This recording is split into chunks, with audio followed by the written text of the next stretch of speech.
and thank you for listening to the History of World War II podcast, episode 266, The Fall of Borneo. Last time, Japanese forces came to the oil-rich island, making land on December 16th. Right away, Phase 1, the taking of the Miri and Saria oil fields along the northern coast, was accomplished. Now it was time to go after the capital of Sarawak, Kuching, to the west, which also had an impressive airfield nearby. Yet, as the island was mostly inhospitable, except along some places of the coast, the invading troops would have to go by boat and have to make another amphibious landing. But more besides, just south of the capital was Sarawak's border with the Dutch-controlled part of the island, collectively called Kalimantan, and near that border was another modern airstrip that the Dutch hoped the Japanese didn't know about. Either way, the defensive plan now was to deny the invaders both airstrips and Kuching, as long as possible. Lieutenant Colonel Charles M. Lane, commanding officer of SAR-4, made up of the Punjabis unit and the Sarawak Rangers, totaling 2,565 men, saw that it was pointless to try to stop the Japanese from coming ashore, so pulled back to the airfield and asked General Archibald Wavell, Commander-in-Chief India, if he could retreat into the jungle. This was granted. Still, Lane had a surprise in store for the enemy who had had a relatively easy time of it further up the coast. The Japanese landed just above Kuching at 11 a.m. December 24th, and were probably expecting another formal surrender. Instead, men from the 2nd Battalion, 15th Regiment Punjab attacked the Japanese as they came ashore, but right away communications became sketchy, as telephone lines were some of the first casualties of the invaders. So the defenders soon retreated. But this was not cowardice on their part. For differing units not to be able to talk with each other, nor with headquarters, is a recipe for disaster. Besides which, this was not to be the all-out defensive stand. Hence, before the sun set on Christmas Eve, the city of Kuching was occupied, and the Allied forces protecting the airfield were within sight of the Japanese.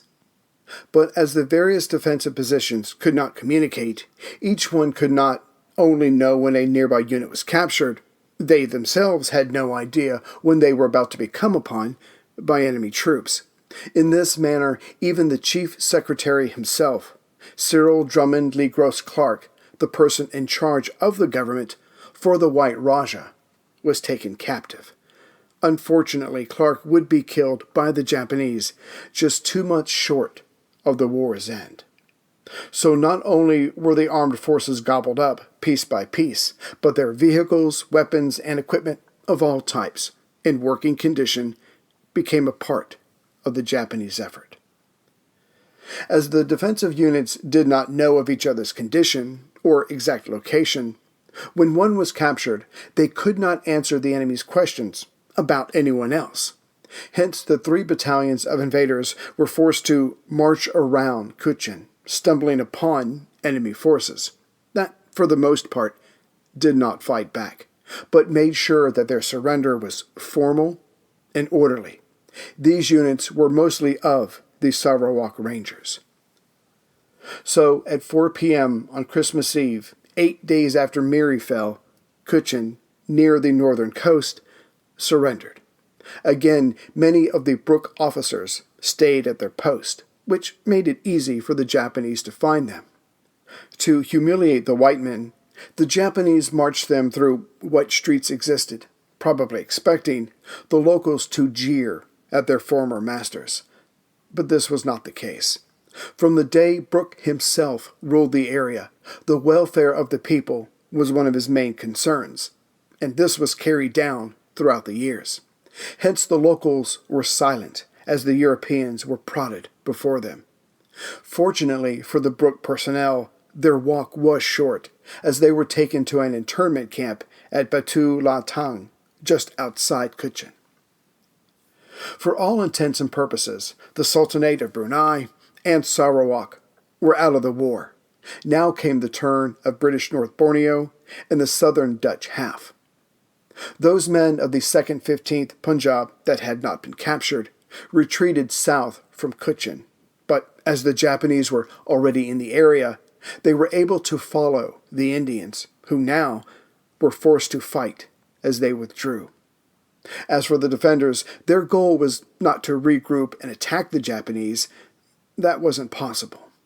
No, Borneo's salvation lay somewhere in the future, and hopefully it would be the same for these men. On Christmas morning, all was silent, but then the Japanese engaged the Commonwealth forces at the airfield, which was south of Cochin. Fearing that Lieutenant Colonel Lane was about to retreat again, thus drawing out the battle, men from the Japanese Special Landing Force were ordered to launch a full-scale attack. The fighting was intense, often hand-to-hand, as 2 of the Punjab companies were told to stay put in a delaying action. That order and their carrying it out caused the 2 companies to be completely wiped out. But their sacrifice gave their comrades the time they needed to retreat to the west into Dutch territory.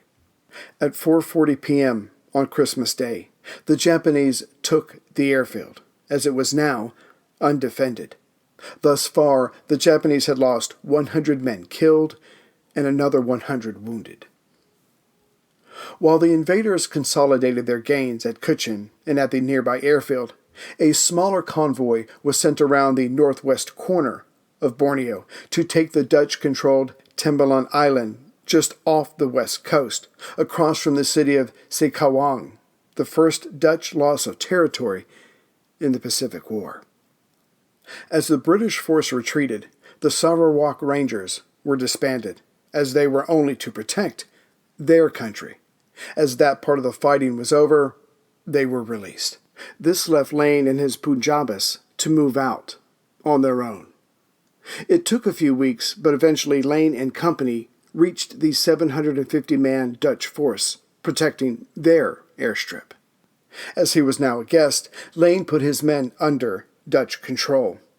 Now, together, they would defend the airstrip that could, if in Japanese hands, threaten Singapore. The Japanese plan was to attack this airfield from the north and west, after landing some of their men on the northwestern coast. But bad weather delayed this action. Then, the bad weather continued. In fact, not until January 24th did the disembarkation begin.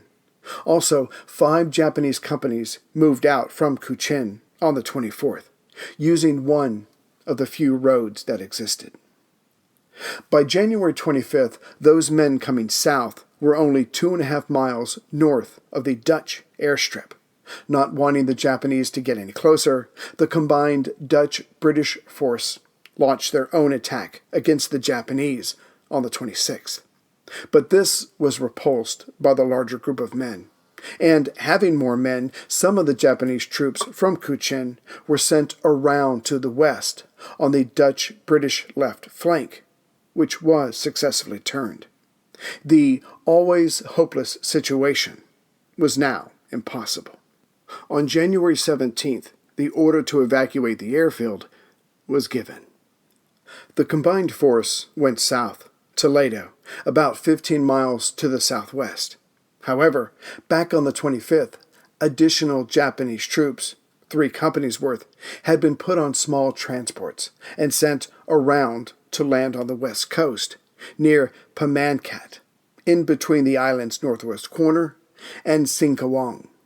Both cities and the land around them were secured, and then the Japanese began to push eastward. They would soon be in a position to cut off the combined force from any further retreating to the south.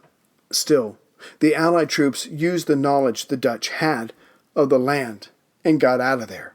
The jungle, which had tormented the Europeans and Indians, was now their savior. The defenders went south, hoping to make their way to another, though smaller, Dutch airstrip at Kota Waringen. Yet, as this was close to the southern coast, they would be in country for some time. With the Dutch and the British out of the way, other towns along the island's west coast were captured. Here's a question for you. What would you do to save humanity? And how far would you go to stop someone who was getting in your way? The ancient rivalry of assassins and Templars cuts to the heart of good versus evil. But it wasn't always clear who was good and who was evil. Plug in to explore the amazing world of medieval feuds.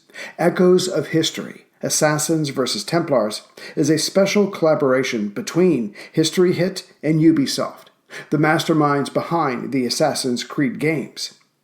Hosted by Dan Snow from History Hit and Matt Lewis from Gone Medieval, together they will take a close look at the real history of the secret societies, which inspired the Assassin's Brotherhood and the Templar Order in the Assassin's Creed games. Plus, they will bring on other premier historians as they discuss unearthing the myths of the Grail and who really was the inspiration for the main characters in the game. Echoes of History, Assassins vs. Templars podcast is available right now wherever you get your podcasts. Listen and subscribe to Echoes of History today to discover the hidden truths that have shaped our world and inspired the video game series. That's Echoes of History wherever you get your podcasts. Listen today and subscribe for more. Dutch Borneo, like its British counterpart, had plenty of oil, but not enough troops. Kalimantan had two major oil-producing areas, one on the island of Tarakan on the northeastern coast, just below British North Borneo, and the other along the southeastern coast at Balikpapan. For what Dutch troops were on the island of the Royal Netherlands East Indies Army, or KNIL, they were scattered around these two places, and the Dutch capital, Banjarmasin, on the southern coast. Balikpapan had just over 1,000 men defending it, the capital a mere 500, and Tarakan had another 1,000, but also two field artillery batteries and coastal batteries, as it was an island. But doing a bit better than the British, the Dutch had brought in some fighters and bombers before the invasion. Yet these were older American models, which showed how strongly, or not, the Dutch felt about their chances of holding their part of Borneo. As had the British, the Dutch began destroying their facilities back on December 8th, just after Pearl Harbor. But again, Japanese engineers were in lockstep with the soldiers as they conquered the island piece by piece, ready to make good any repairs. But the Dutch weren't simply going to wait their turn. One, they guessed that the British and Brunei would be attacked first, and two, having lost their mother country, there were more assets on the island, as there was no Netherlands to defend. So back on December 19th, as the Japanese were repairing the oil facilities along the north coast, having only been there for 3 days, Dutch bombers came from the south, and two Dutch Dornier Do-24 flying boats from Tarakan Island flew over the now Japanese oil fields at Miri and Saria and attacked the Japanese fleet. Amazingly, considering the superiority of the Japanese weapons in quality and quantity, the destroyer Shinonome was sunk and a nearby transport was damaged. So, when the convoy left from Brunei and went west to make for Cochin, the Japanese were on the lookout for Dutch planes. The fleet departed on December 22nd, but was spotted early on by a Dutch reconnaissance plane on the morning of the 23rd.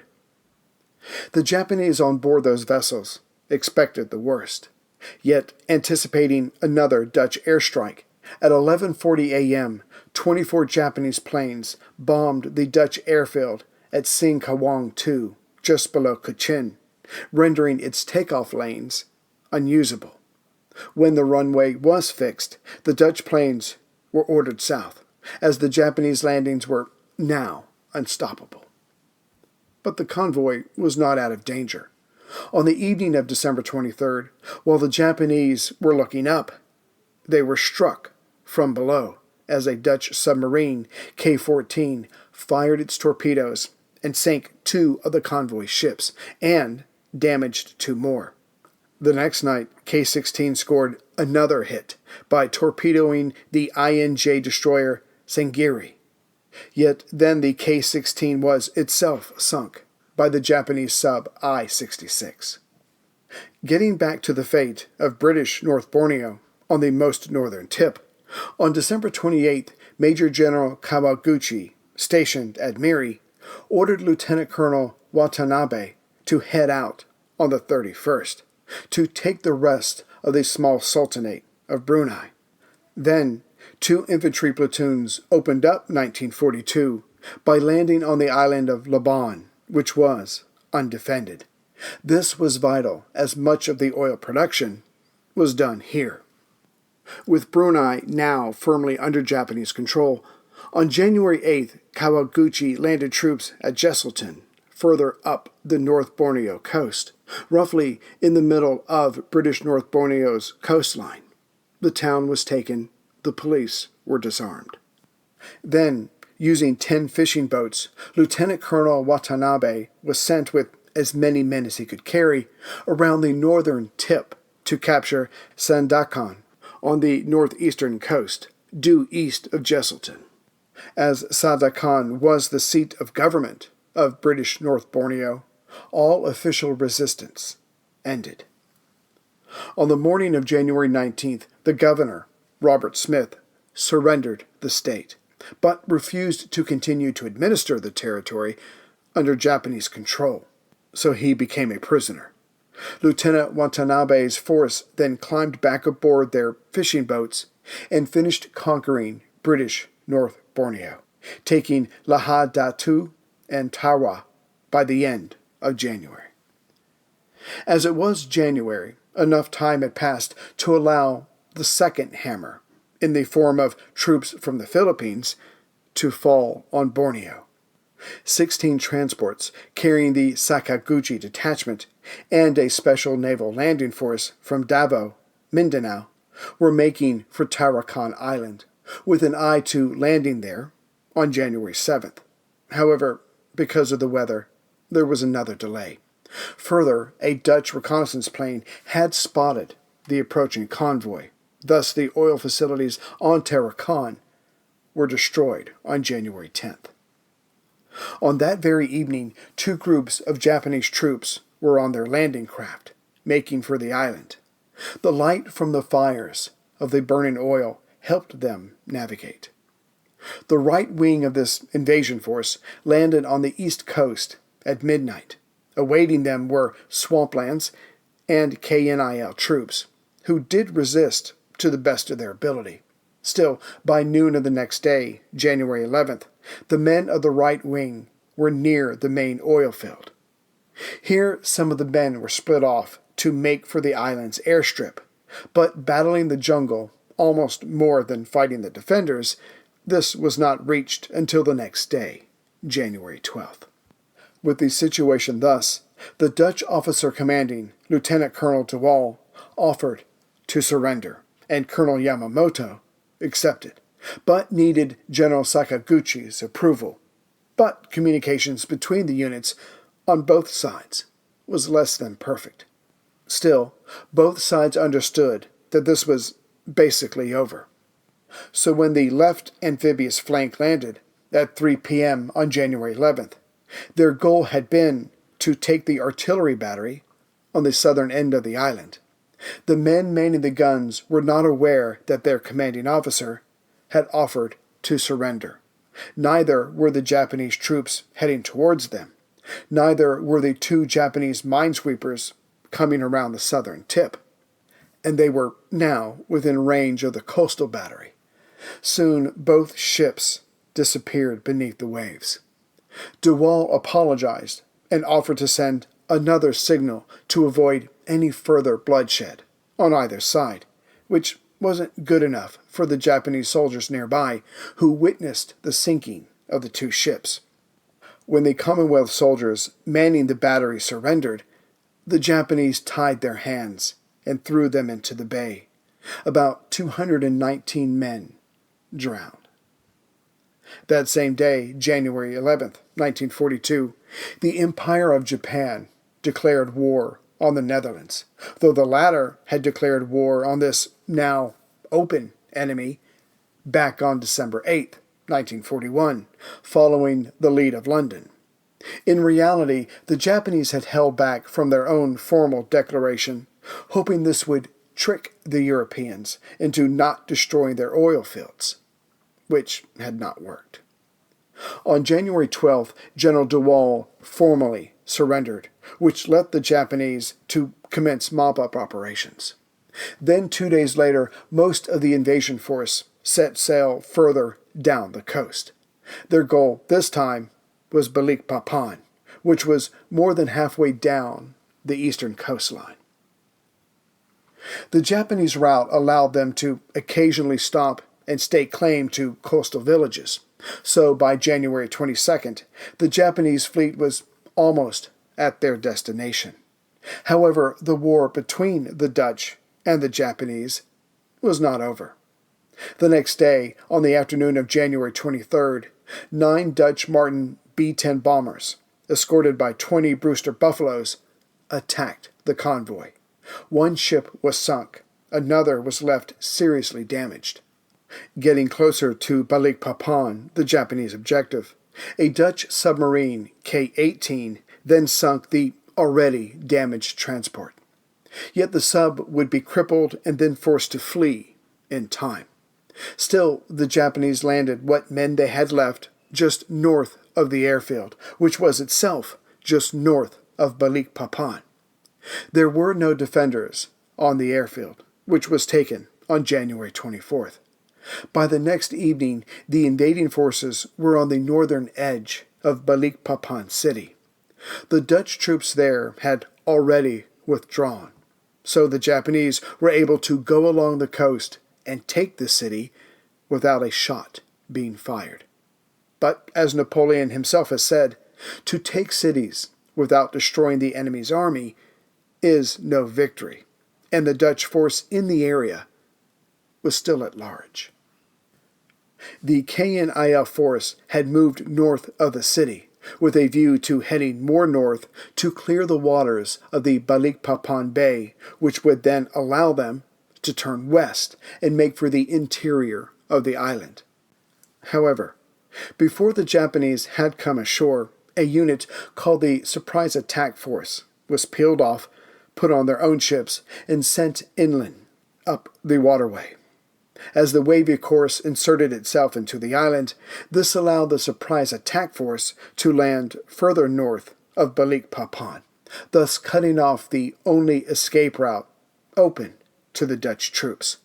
The Surprise Attack Force had landed on the afternoon of January 25th, completely undetected by the Dutch soldiers, which explains why the retreating Dutch ran right into the surprise attack unit and were beaten back.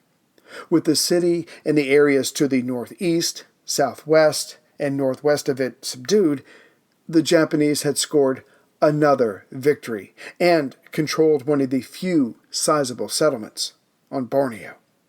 The nearby oil fields were given their own detachment to keep them safely in Japanese hands and operational once they were repaired. But not everything was going to go Japan's way in regards to Borneo, for the United States Navy was about to make an appearance. Back on January 24th at 2:45 a.m., the 59th U.S. Navy Destroyer Division, commanded by Rear Admiral William A. Glassford, came upon the Japanese convoy from the south that had dropped off men near Balikpapan. These new players on the scene targeted the 12 transport ships and the 3 patrol boats escorting them. The American force, 4 Clemson-class destroyers and 2 cruisers, commenced fire. As for the Japanese destroyers, they had split off to search out the damaged Dutch submarine, which had caused so much trouble earlier. The Americans, still emotional from Pearl, sank 4 transport ships and patrol boat P-37. 2 other transports were damaged, but stayed afloat. As for the 4 U.S. destroyers, they got clean away around 4 p.m., reporting no discernible damage. Yet it must be noted that the lost and damaged transports had already discharged their men. Hence, this action did not affect the conquest of Borneo. As things stood, there was only one major city left in Dutch hands, the seat of government at Banjarmasin along the south coast. Further, the fine airfields there would be needed by the Japanese as they pushed on south to begin their conquest of the rest of the Dutch East Indies. Thus far, the Japanese had, wisely, not even tried to cover territory on foot or by vehicle, but simply to load men onto transports and land them near whatever target was next. But for the attack of Banjarmasin in the south, something different was going to be needed, as the Americans and Dutch had sunk many transports. But moreover, Japanese naval forces were being concentrated for attacks on Java and Sumatra. No, this time the Japanese troops would attempt to penetrate the southeastern corner of the island to approach Banjarmasin from the east. But to make sure the Dutch government seat fell quickly, what transports still remained would be used to send one infantry company by sea, in effect trapping Banjarmasin in a pincer movement, one by land, one by sea. On January 27th, the sea unit set out. 3 days later, the land unit began their march, but little went according to plan. For one, the bicycles carried by the land unit were worse than useless. These might have been invaluable in other operations, but not in the mountains and jungle of Borneo. Next, the mountain range between them and Banjarmasin forced the marchers to hug the coast, thus making their trek as long as it could be. Then there were the KNIL troops from the capital that had to be dealt with. But honestly, between the jungle, the heat, and the malaria, the enemy troops were the easiest part of the journey.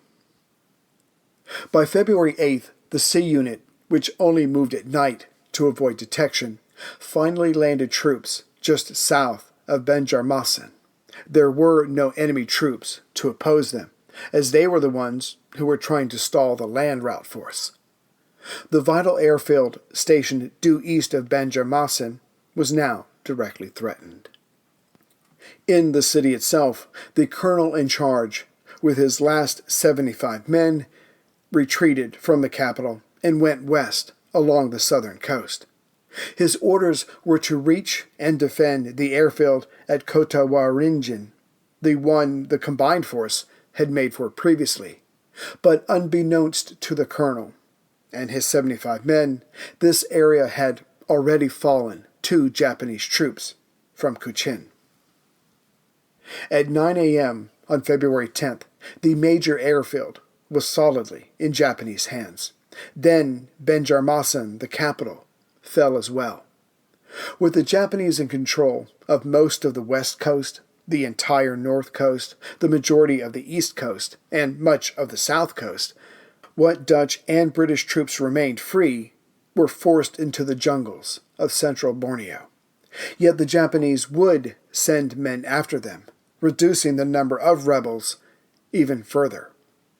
Past 1942, when such troops were captured, the Japanese, angry that they had to go out into the terrible environments to get them, simply executed whoever they found. Even worse for the rebel soldiers, the Japanese paid the native Dajaks to seek out the Dutch and execute them. The Dajaks, who were already hostile to the Europeans, were only too happy to do this. But in time, the Japanese proved themselves cruel masters, even to the Dajaks. Hence the locals would eventually ally themselves with the enemies of Japan. U.S. airmen and a dozen or so Australian special operatives would train the formed Kapit Division in guerrilla warfare. This unit would go on to kill or capture some 1,500 Japanese soldiers, while providing valuable intel on the Japanese-controlled oil fields. By early 1942, what few native soldiers the Dutch still had deserted. This left the combined force in the jungle without hope. So, on April 1st, 1942, the vast majority of them surrendered. Now the Japanese Empire had the oil it needed, in the clear, to feed its vast war machine. The entire Battle of Borneo had lasted for 59 days. Total Allied casualties, British, Dutch, and native, was just over 2,300 killed or wounded, and 871 captured, while the Japanese suffered in this impressive but underreported victory 872 battle casualties and 9 deaths from malaria. The northern part of Borneo was renamed by the Japanese Kita Borneo, or just North Borneo.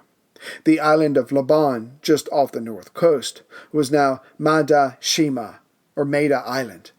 As for the previous Dutch territory, that was now called Minami Borneo, or South Borneo. The island of Borneo was, for the first time in a long time, perhaps ever, under one rule.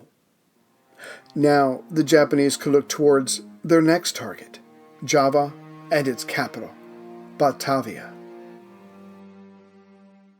Greetings, everyone, from Central Virginia. So it's been a while, so let me just take a moment to thank all the people that have donated, bought mugs, or become members. Obviously, it's very much appreciated.